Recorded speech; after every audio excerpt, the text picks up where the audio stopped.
Hello and welcome to the Unofficial British Artists Top 40, which is unofficial. It is British artists, but it's not a top 40, it's a top 20 because I discovered that compiling a top 40 was far too difficult and time consuming. You may remember last week I started this up again, having not done it for a while, purely because there seemed to be a much higher percentage of British artists in the official top 40 than there had been for a while, so I thought I might track it for a few weeks and see how it goes. Now, one of the things I did last week, as you may recall, was I mentioned that Lola Young's hit song Messy did quite well at the Grammys, and actually she won the award for Best Pop Solo Performance, and she was up against like proper big American acts like Lady Gaga, Sabrina Carpenter and Chappell Roan, so I'm so pleased that she got it. However, she was also nominated in Best New Artist, which she didn't win.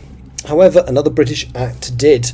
Olivia Dean won Best New Artist, and again, when you consider who she was up against, people like Addison Rae, Somber, and Alex Warren, that's pretty good. So congratulations to Olivia Dean for walking away with that one.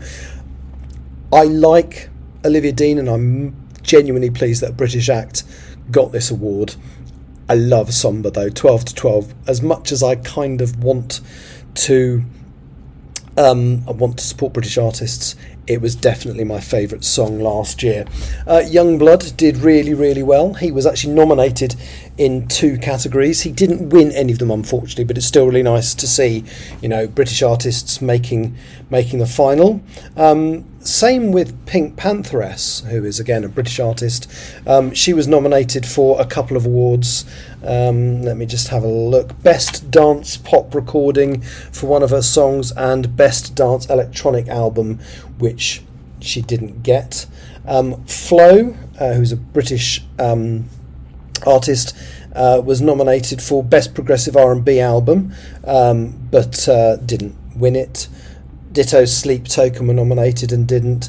Fred again, who is in my current top 20, was nominated for Best Dance Electronic Album, and there were some other British people in that nomination, including FKA Twigs and who was the other one? Oh, Pink Pantheress. FKA Twigs did actually win, so she got she was nominated for Best Dance Electronic Album, and I believe she actually won it. Yes, she did, so that's brilliant. Skepta were also nominated. Wet Leg, Elton John, and The Cure actually won 2 Grammys this year for Best Alternative Music Performance and Best Alternative Music Album, and they won both of those. Also, Cynthia Erivo, teaming up with Ariana Grande, actually won, what was it, Best, let me try to find it on here, Best Pop Duo or Group Performance for their song from Wicked, Defying Gravity. So, do you know what? That felt like a pretty good crop.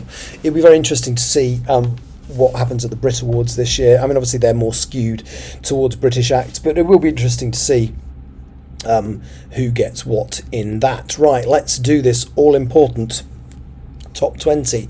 So we'll start at the bottom with number 20. Let's get my screen open. At number 20 is actually a new entry. Had I been doing this as a top 40, it wouldn't be a new entry, but Sam Fender's People Watching, which has been around for a long time, has just popped into the bottom of my chart at number 20.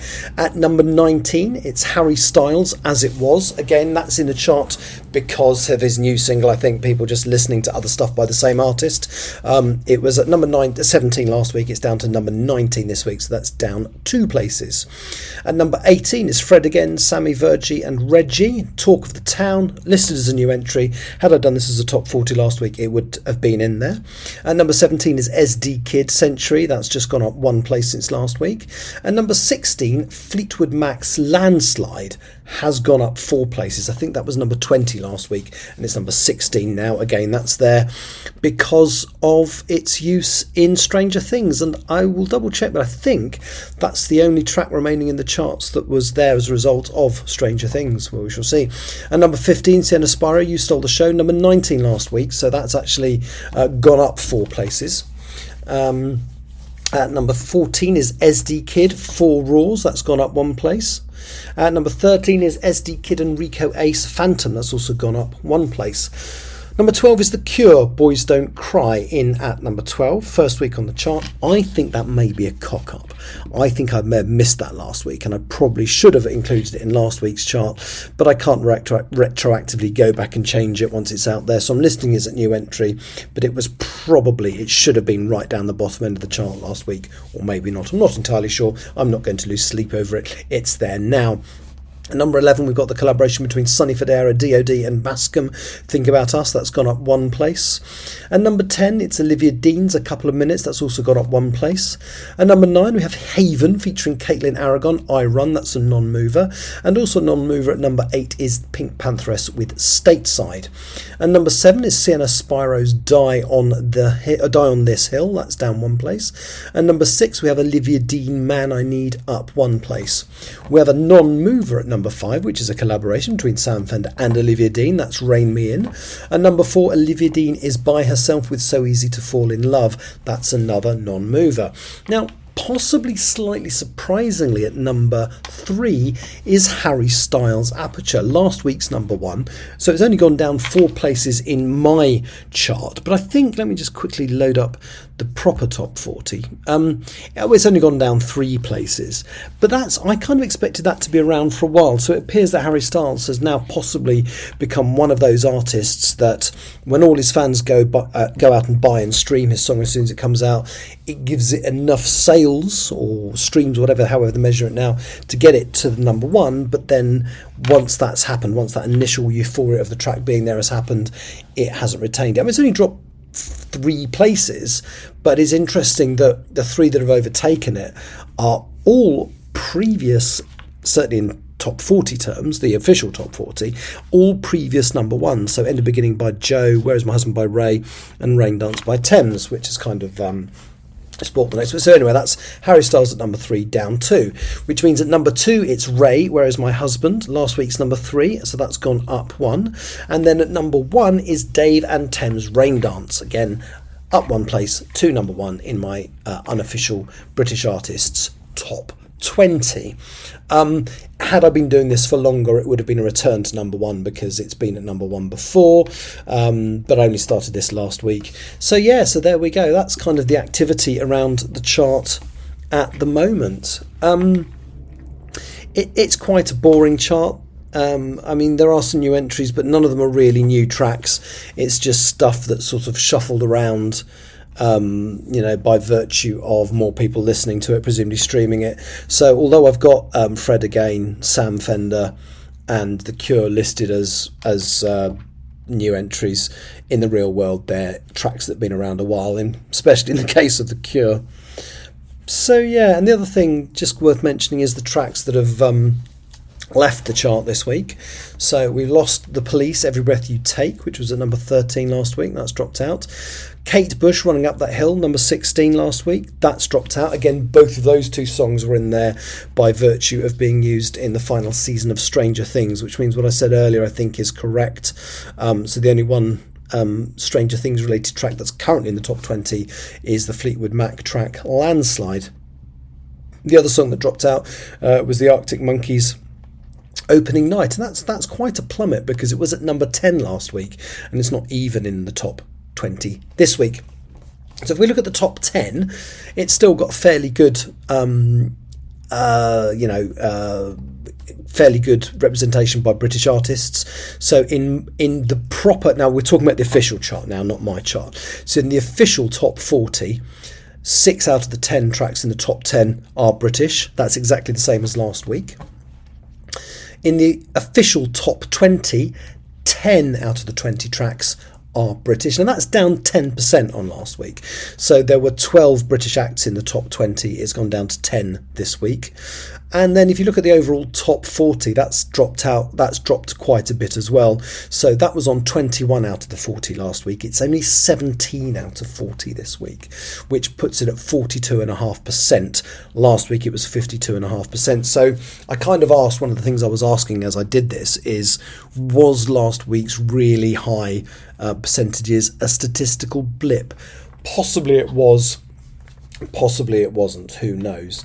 But there's some stuff coming up which I think is going to impact on the charts in the next few weeks. I'm quite surprised by how many significant albums there are coming out by British artists. I've pre-saved a lot of them in my Spotify, so no, not downloaded. Let's just have a quick look at albums. So you've got obviously the Harry Styles album coming out. When is it? It's coming out in 26 days. So 6th of March, you've got Harry Styles' album, Kiss All the Time, Disco Occasionally. Is it the same? No, very soon, actually. So at the end of this week, you've got the new Charlie XCX album, Wuthering Heights. I very much expect at least, 3 tracks of that to get into the official top 100, probably the official top 40, and almost certainly into my UK top 20. So that would be interesting, because obviously it's the first album she's released since the super smash that was Brat a couple of years ago. And you've also got coming up, but a bit further away in March, you've got Ray's album, This Music May Contain Hope. Now, obviously, her amazing track, Where Is My Husband, is currently number 2 in my chart. It's been number 1 in the official charts. So, I expect when her album comes out, there will be a couple of extra tracks in the official top 40, official top 100, and my unofficial top 20 as a result of that coming out. So yeah, that's 3 fairly major albums. There's some other stuff that I'm interested in coming out. So you've got a new album called The Mountain coming out by Gorillaz on the 27th of February. However, Gorillaz are popular enough that the album will probably do really well, but I don't see any of the tracks leaping into the top 100. Let's hope I'm wrong. Anyway, that's me for this week. Hope you are okay with a new, more conversational, chatty style. Tough if you're not. And I'll be back at a similar time next week to talk about next week's unofficial British artists top 20. At some point I will rename the podcast so it says top 20 and not top 40. Yeah. Thank you for listening. Take care. Bye bye.